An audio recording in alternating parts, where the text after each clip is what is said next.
내가 예를 들어서 한 직장에서 연봉 4천만 원인데 다른 직장에서 뭐 예를 들어서 연봉 2천만 원을 받았다. 4천, 2천 되고 각각 계산되는 게 아니에요. 위로 올라가요. 4천에 이렇게 위로 올라가요. 보세요. 세율이 바뀌죠? 여기에서. 안녕하세요, 로드햄새우 법인입니다. 요즘은 가히 투잡의 시대라고 불러도 이상하지 않은 것 같아요. 제가 이 영상편을 준비하면서 뉴스 기사도 좀 찾아봤는데 요즘 현대인들 10명 중에 3명은 평균적으로 투잡이래요. 이거 진짜 많이 물어보시는 것 중에 하나거든요. 저 투잡해도 돼요? 아, 저 직장 생활하는데 사업자 등록증 내도 되나요? 아니면 다른 데서 직장 생활? 아니면 제가 법인을 만들어도 되나요? 되게 많이 물어보세요. 이거 제가 완벽하게 정리 한번 해드릴게요. 이 영상 보시고 발 뻗고 편안하게 사업하셨으면 좋겠어요. 방법은 두 개가 있겠죠. 직장 생활 하는데 사업자를 내거나 아니면 내가 사업자를 내고 있는데 직장 생활을 하거나. 다 괜찮다. 네. 이게 어디에서 괜찮냐고 말하고 있냐면 뭐 근로기준법이나 뭐 다른 법에는 이거에 대해서 언급조차 하고 있지 않아요. 뭐 고용노동부나 국가기관에서 얘기하는 건 헌법 15조를 많이 인용을 하고 있어요. 제가 한번 읽어드릴게요. 모든 국민은 직업 선택의 자유를 가진다. 이게 대원칙이에요. 이거를 벗어나서 뭐 다른 데서 강제 규정을 띄어서 너는 이런 직업을 가지면 안 돼! 라고 하는 것 자체는 그게 불법인 거예요. 내가 예를 들어서 뭐 직장 생활을 하는데 내가 취미로 건설을 좀 배웠어요. 이렇게 도배 같은 걸 요즘 또 많이 하시더라고요. 그런 거를 좀 내가 사업자를 내서 뭐 시간이 될 때 주말에 이런 거를 좀 하고 싶다. 괜찮아요, 사실. 그런데 다만 그런 경우가 많아요. 걱정하시는 게 내가 직장 생활을 하는데 겸업을 금지했다. 다른 데 취업하는 걸 금지하거나 내가 다른 직업을 갖는 거를 뭐 그 회사의 취업 규칙이나 아니면 근로계약서에 명시를 해서 그거 하면 안 돼요. 뭐 우리 회사 다니는 거 외에 다른 일을 하시면 안 돼요. 이런 거를 명시를 해서 내가 겁이 난다. 이렇게 써 있는 경우가 많아요. 뭐 대기업 다니시거나 뭐 일반 중견기업, 뭐 요즘 중소기업들도 이런 내용들 참 많이 써두는 것 같아요. 근데 제가 아까 말씀드렸죠. 대원칙. 헌법 제15조를 위반해서 그거를 막 강제하면서 하는 건 대부분 그게 더 위험한 조항일 수도 있어요.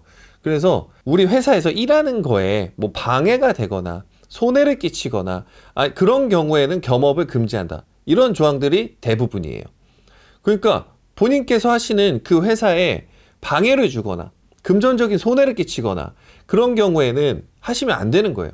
그거는 맞아요.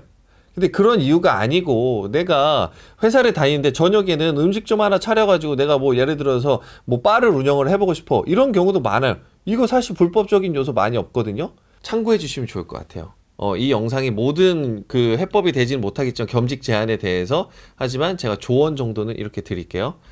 대부분 회사에 방해를 주거나 기밀 보장을 시키거나 손해를 끼치지 않는 형태의 겸업 제한이다.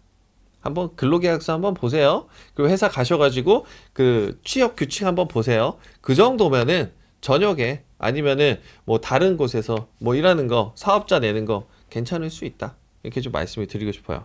만약에 피해라는 게 굉장히 주관적이잖아요. 네네. 밤에 내가 술집을 차리든 뭐 다른 뭐 투잡을 뛰든 하는데 다음날 와서 피곤하니까 그쵸. 꾸벅꾸벅 졸 수도 있고 원래 나오던 퍼포먼스가 안 나올 수도 있고. 네네네. 그러면 안 되는 거예요, 사실. 지금 본 회사에서는 그런 걸 막고 싶은 거예요. 우리 회사에서 내가 월급을 주는데 그 사람은 이런 능력치를 갖고 있기 때문에 뽑았잖아요. 근데 말씀하신 그런 퍼포먼스가 안 나온다면은 그거는 안 되는 거예요. 그래서 본인이 자신이 있고 내가 이 겸업을 해도 충분히 나는 다 할 수 있어. 나는 체력도 있고 이런 역량이 되는 사람이야. 그러면 시도를 하시는 건 맞는데 지금 감독님 말씀하신 것처럼 그렇게 내가 뭐 저녁에 일을 해가지고 그런 퍼포먼스가 안 나올 것 같으면 하시면 안 돼요. 그걸 문제를 삼고 당신 이거 겸업했던 거 사실 발견했어. 그러면은 이것 때문에 당신 위반했으니까 해고야. 이렇게 얘기할 수도 있는 거예요, 사실. 그래서 겸업이 충분히 가능함에도 불구하고 회사에서 아는 게 불편해서 내가 그 겸업하는 걸 불편하게 회사에서 여길까봐 주저하시는 분들에 대해서 좀 안내하고 싶어서 이런 내용들을 좀 안내를 좀 드려보고 싶은데 어떤 케이스에 회사에서 알게 되느냐. 이거 참 많이 궁금해 하세요. 첫 번째, 내가 직장 생활을 하는데 다른 곳에 취업을 해요. 이거는 많이 발견이 돼요. 왜냐하면 내가 A라는 회사를 다니고 있는데 B라는 회사에 다시 취업을 했어요. 그럼 고용보험이 이게 양쪽으로 가입이 안 되거든요. 그러면 고용보험공단에서 통지를 해요. 여기 회사 취업하셨는데 어디에서 가입해야 될까요? 이런 걸 통지를 해요. 당연히 A에서 알겠죠? 이런 건 좀 주의를 하셔야 된다. 예, 이중으로 4대 보험 가입하시는 거는 안 된다. 그리고 내가 직장 생활을 하고 있는데 사업자 등록증을 내는 거는 A라는 회사에서, 내가 다니고 있는 A라는 회사에서 알기 어려워요. 사업자 등록증 냈으니까 A라는 회사에 통지되는 거 아니냐, 이렇게 생각들 많이 하시는데 전혀 가능성 없어요. 그리고 또 많이 궁금해 하신 거, 내가 A라는 회사를 다니고 있는데 내가 법인 만들어서 대표이사 되는 거 회사에서 아는 거 아니냐, 이거 가능성 없어요. 내가 대표이사에 등록되는 거를 회사에 통지하거나 알려줄 가능성이 없다. 그런 리스크는 있겠죠. 예를 들어서 내가 B라는 법인의 대표이사가 됐어요. 알게 모르게 회사에서 소문이 돌아서 A라는 회사에 소문이 들어갔어요. 그래서 A라는 회사에서 법인 등기부를 뽑아보면은 거기 대표이사에 인적사항이 다 써 있어요. 그렇게 되면 알 수는 있겠죠. 근데 내가 법인의 대표이사가 됐다고 지금 A 회사에 통지될 가능성은 전혀 없다. 그러니까 이걸 걱정하실 필요는 없어요. 하지만 여기에서 좀 단도리로 좀 할게요. 공무원이시거나 아니면은 대기업이에요. 대기업인데 내가 연구소를 다니고 있거나 그러신 분들은 좀 조심하세요. 여기는 기밀 보장이 필수예요, 사실. 그렇기 때문에 겸직 제한이 굉장히 강해요. 여러 가지 이유로 막 다 갖다 붙였어요. 공무원 하시는 분들 진짜 조심하셔야 되고, 그리고 대기업 하시면서 특히나 연구직 하시거나 기술개발 파트에 계신 분들은 많이 조심하셔야 돼요. 저는 대부분 케이스에서 이렇게 하면은 회사에 통지 안 갈 거예요 말씀을 드렸지만, 겸직 제한을 너무 강하게 규정하고 있는 회사들에서는 주의하세요. 네, 이 영상 봤다가 꼭 맞는 키가 될 수는 없어요. 겸직을 하시라고 권장하는 게 아니고 할 수 있는데 안 하시는 그런 분들이 있단 말이에요. 그런 분들에 대한 안내 절차인 거예요, 지금. 네, 다 겸직하시라고 말씀드린 거 아니에요, 지금. 참고해 주세요. 자, 여기까지 알아봤고요. 그러면 이제 투잡이 됐어요, 결과적으로. 내가 일을 2개를 해요. 그러면 세금 신고 잘 하셔야 돼요. 그러니까 이 세금 신고 하는 것도 여기서 방법을 좀 안내를 드려볼게요. 첫 번째, 직장 생활하면서 단기 알바 하시는 분들, 알바는 보통 일용직 신고를 하거든요. 짧게. 그러면은 일용직 신고는 그냥 거기에서 신고되고 끝. 연말정산 이런 거 절차 하나도 없어요. 그러면 기존 직장에서 그냥 연말정산 하시면 끝난다.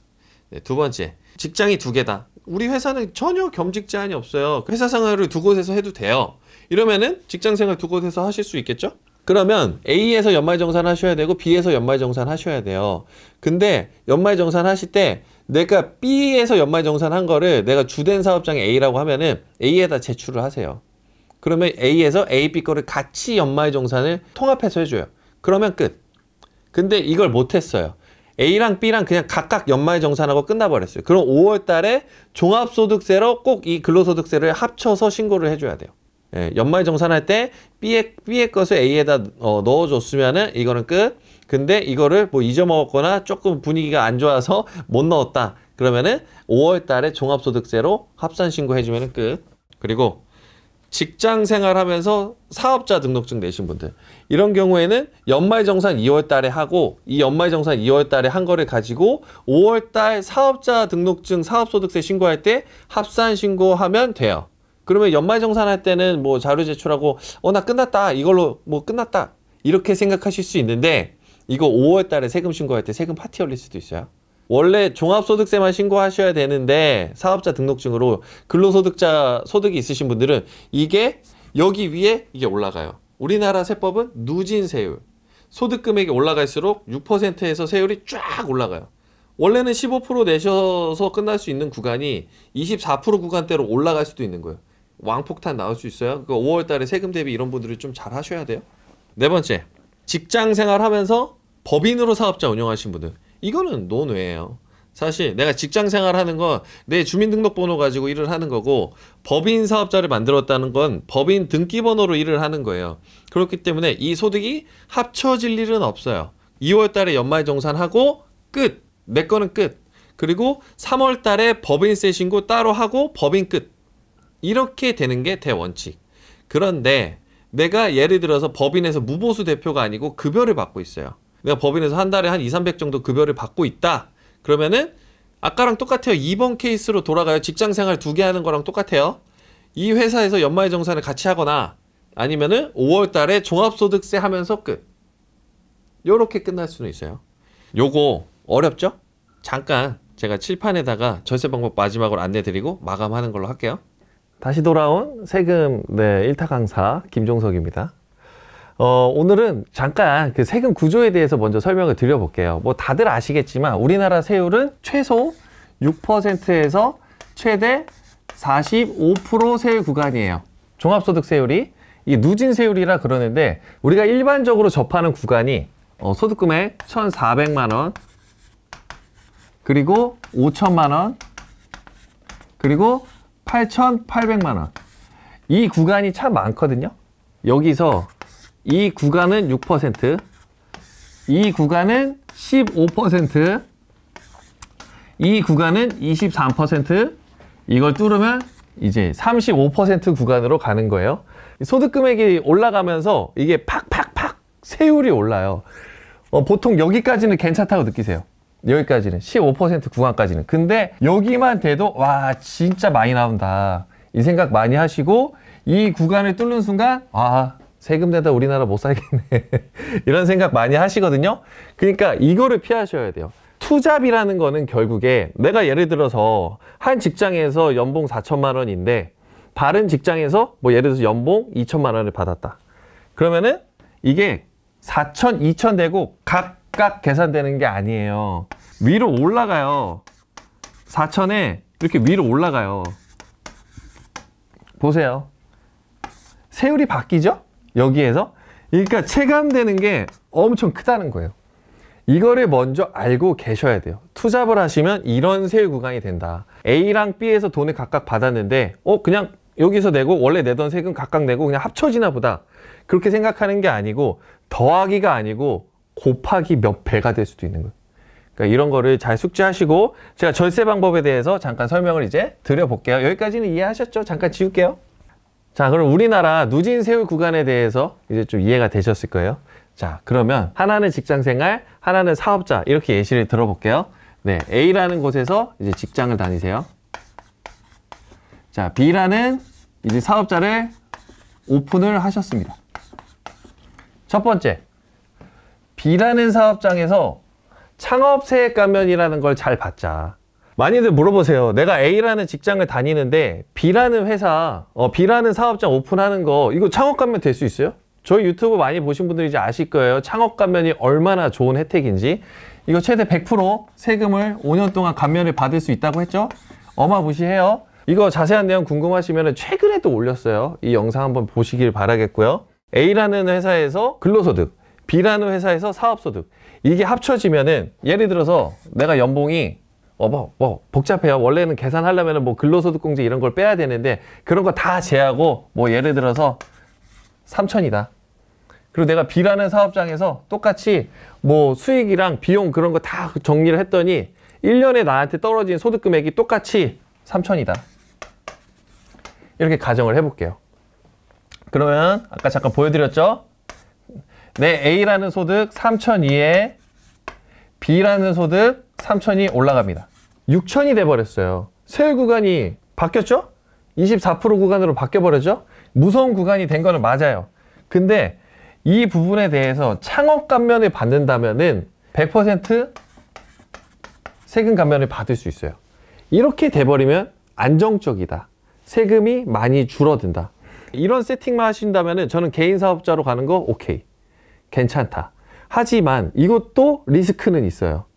왜냐하면 이게 원래대로라면 이 친구들이 지금 원래는 15% 세율 구간인데 합쳐지면서 24% 세율 구간으로 바뀌면서 창업 구간을 바꾼 거예요. 이게 많이들 오해하시는 게 뭐냐면 내가 창업 가면 100% 감면을 받았으니까 이거 자체가 없어지겠지 생각하시는 분들도 있거든요. 그건 아니라는 거예요.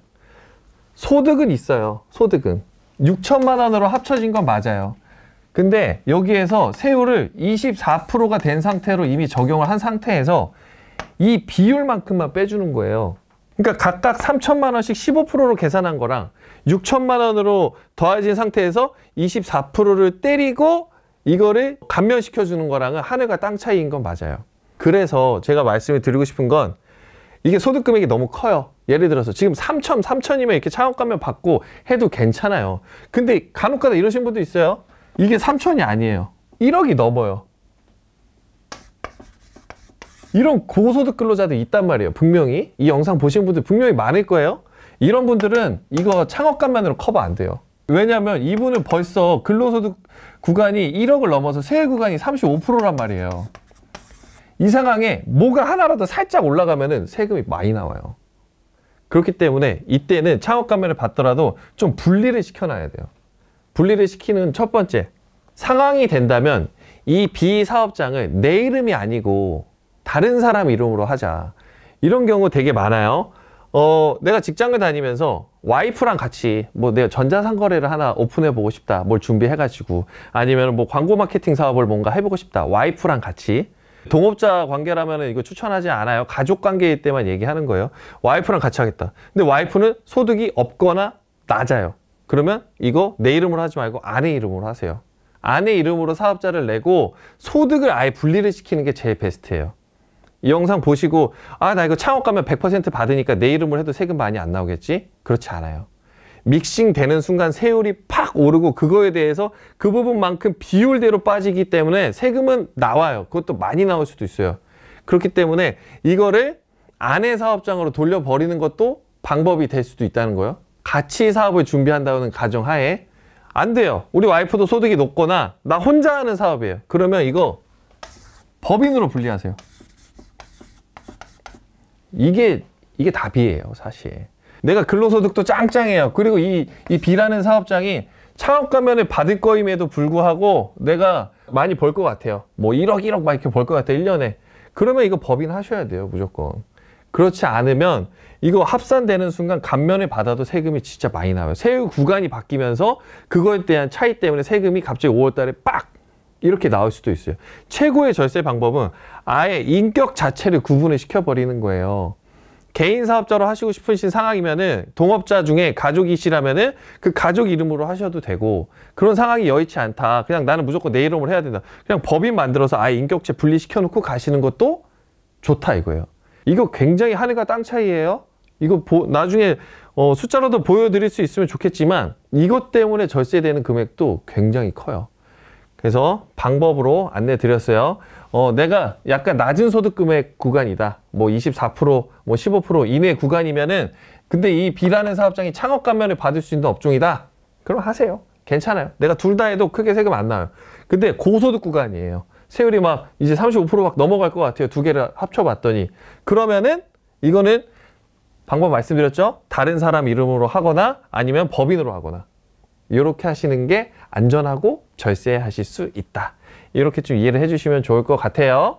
네, 이렇게 열심히 그 겸업에 대한 세금에 대해서도 좀 알아봤는데 도움되시기를 좀 바라겠고요. 이게 케이스가 좀 많다 보니까 열심히 풀어봤는데 혹시 이해 안 되시면 상담 요청 한번 해주시고요. 절세 방법 좀 잘 기억해 두셨다가 예를 들어서 내가 사업자 등록증을 내거나 이런 준비 과정이 필요하시면은 꼭 도움되시길 바랄게요. 피가 되고 살이 되실 거예요. 이것 때문에 세금 차이 진짜 많이 나실 수 있거든요. 도움 되시기를 바라겠고요. 네, 다음에 또 찾아뵙겠습니다.